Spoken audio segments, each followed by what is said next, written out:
بسم اللہ الرحمن الرحیم۔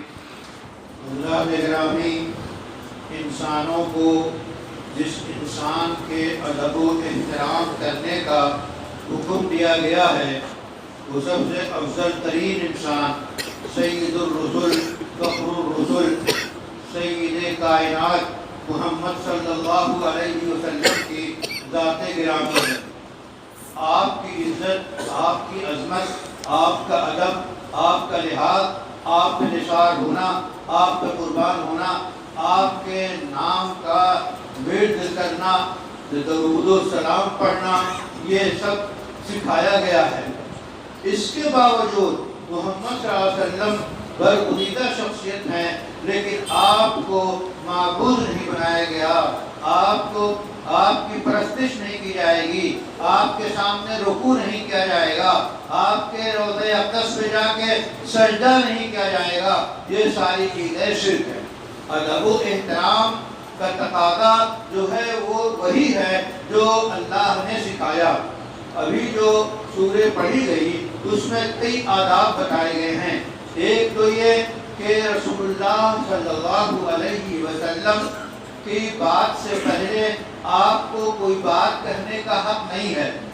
آپ صلی اللہ علیہ وسلم مجلس میں موجود ہو تو آپ بھی کچھ فرمائیں۔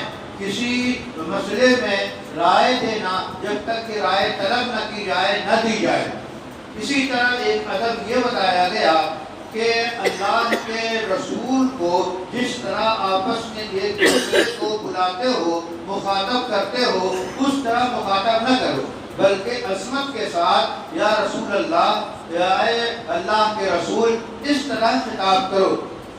چونکہ بہت سے گاؤں میں رہنے والے عرب جو ہیں وہ جب آتے تو رسول اللہ صلی اللہ علیہ وسلم کے حجروں کے پیچھے تھے، وہ آواز دیتے اور یا محمد کی صدا لگاتے، تو ان کی تنبیہ کی گئی کہ تم عام انسانوں کی طرح آپس میں ایک دوسرے کو جو بلاتے ہو اس طرح رسول اللہ صلی اللہ علیہ وسلم کو نہ بلاؤ، بلکہ ادب کے ساتھ بلاؤ۔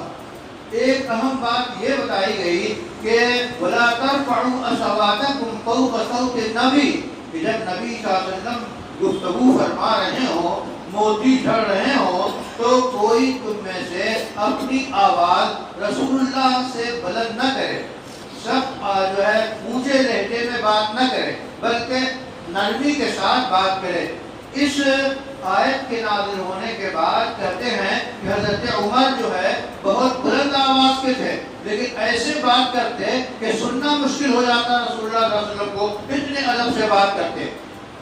علماء نے لکھا ہے کہ جس طرح رسول اللہ صلی اللہ علیہ وسلم کے حیات طیبہ میں آپ سے گفتگو اس انداز میں کرنے کا حکم تھا اور کوئی شور شغب یا کوئی بلند آواز آپ کے سامنے کرنا منع تھا، آج بھی روضہ اقدس پہ کوئی شور، کوئی شرابہ، کوئی اس طرح کی بات کرنا منع ہے۔ اور جہاں بھی جس مجلس میں ہو، مجلس نبوی ہو، رسول اللہ صلی اللہ علیہ وسلم پہ درود بھیجا جا رہا ہو، آپ کا تذکرہ ہو رہا ہو، سیرت کی کتابیں پڑھی جا رہی ہو، تو ان میں بھی ادب سے بیٹھنا چاہیے اور اس کا لحاظ رکھنا چاہیے۔ جب آپ کا اسم گرامی آئے تو درود و سلام کے نذرانے پیش کرے صلی اللہ علیہ وسلم۔ یہ آداب بتائے ہیں۔ علامہ آلوسی نے روح المعانی کے جو مبشر ہیں وہ کہتے ہیں کہ علماء نے اس سے استدلال کیا ہے کہ جس طرح نبی کے سامنے اور انبیاء کے سامنے اس طرح کی گفتگو سے گریز کیا گیا ہے، اسی طرح اللہ کے رسول کے جانشینوں اور علماء جو برگزیدہ اچھے علماء ہیں ان کی مجلس میں بھی شور و شغب کرنا، بے ادبی کرنا یہ غلط ہے۔ کیوں؟ اس واسطے کہ اصل ادب جو ہے وہ دین کا ہے، اصل ادب اللہ کی بات کا ہے۔ جب اللہ کی بات کی جائے، اللہ کے بارے میں احکامات بتائے جائیں تو اس مجلس کے آداب ہیں کہ سنجیدگی سے توجہ دے۔